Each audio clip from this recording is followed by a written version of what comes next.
Okay, I'm covering UVXY here. And as you can see, I crossed out all the oscillators because they just don't matter on this. When the S&P 500 goes down, UVXY goes up. Period. Far as short term goes. Now, that being said, I think the S&P is going to continue to go up. So I bought UVXY Puts. These are not UVXY calls. These are not UVXY shares. I'm not long in UVXY. I see UVXY going down. I see VIX going down. So I'm buying puts in VIX. I'll make money as VIX goes down. Now, the market is in contango, as everybody knows. I'll go into contango. I'll cover contango fast. Contango just means if you buy a bar of silver, or let's use a barrel of oil. I hate when people use silver. I love the Khan Academy, but I hate when the guy uses silver. Because it doesn't really deteriorate or go bad. So it's not a good example of a future. Let's use oil. When you buy a barrel of oil right now, you could buy it for $50. But if you buy it a month or two out, that same barrel is going to be $65. Now, that's because the market is in contango. And that's normal. The market should be in contango because they're storing that barrel of oil for you for a month. Or they're waiting a month to take it out of the ground. You need it in a month, okay? You could buy it today for $50 and you could store it for a month, right? Or 2 months, or 6 months. Now you got 6-month-old product. You know. Now, if you're talking meat or something like that, you have to refrigerate that product for the whole time. If you're talking oil, you have to go through all kinds of hazmat. You have to make special rooms, all perfectly sealed. You have to block off these rooms and make like virtual moats around these buildings in case, a barrel tips over and starts leaking. As you can see, buying the barrel in the future isn't a bad thing, because nobody wants to go through the headache of trying to store oil, especially if you're a gas station or a gas supplier in California or in New York. Where are you going to store it? You know what I mean? So, now that we understand contango, which is just paying a higher price in the future than the thing's actually worth, VIX operates. The VIX price is based on the futures price of the VIX contracts. Okay, does that make sense? And they call it month 1 and month 2 and month 3 and month 4 as you go more months out. Now, the reason why UVXY goes down 19% a month is not because of contract rollover. I repeat, it is not because of contract rollover.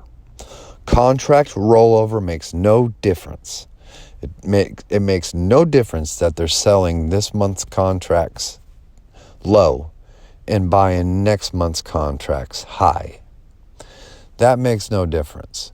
What does make a difference is that next month and the months after prices are so high for VIX, because we're in extreme contango right now for futures, okay, that those prices, which the average of those contract prices, let's say one is $35 and one is $38, and the current strike price is $33.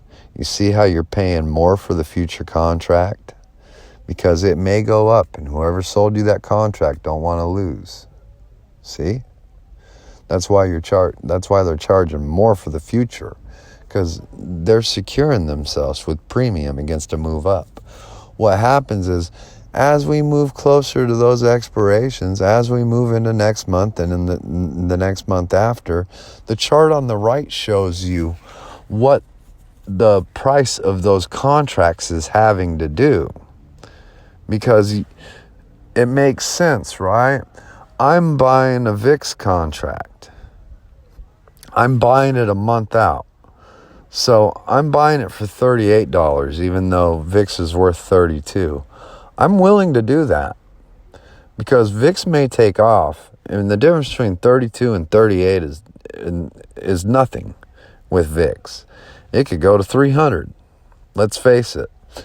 So, but as we get a week away from that contract or whatever, the price of that option, that futures contract, has to come down closer to strike. Otherwise, no one will buy it. Nobody's going to buy that future contract for $38 when strike price is $32 and we only have a week till expiration. So the price of those futures contracts, they have to come down to VIX price. And they come down gradually. And they're the pink and blue line on top. That's month 1 and month 2. And you could see them coming down toward the black line, which is strike, to meet it. And that's pushing strike down, because strike is only an average of those contracts prices. Makes sense? So it's 19% a month. So if you want to buy UVXY puts, you're probably going to get paid every month, because it goes down 19% a month. And that's enough to pay puts a lot of money, because I buy them a month out on VIX, because I like that 19%. I want that whole month's move. I hope this helps. I hope you're not going long in VIX. As you can see from that chart, the S&P had wild dips and stuff like that. But look at what that VIX price did over that time frame. I don't know, that's like 3 or 4 years, I forget. I read this article a long time ago. It was hard to find. It was a long time ago for me, okay? It was only a few months ago. But damn, I studied VIX. I went to Khan Academy. I went everywhere. And everybody had a wrong answer, in my opinion. And they said, no, that's because they're buying next month's contracts high and selling these ones low. I'm not going to explain the principle of that. But it just did not make sense, in my opinion. I can't tell you why, but it didn't. So if the explanation didn't make sense to you before, hopefully it makes sense now. This is a hard thing to grasp, and I think I'm good at explaining things, but who knows? I hope it helped. Maybe it didn't.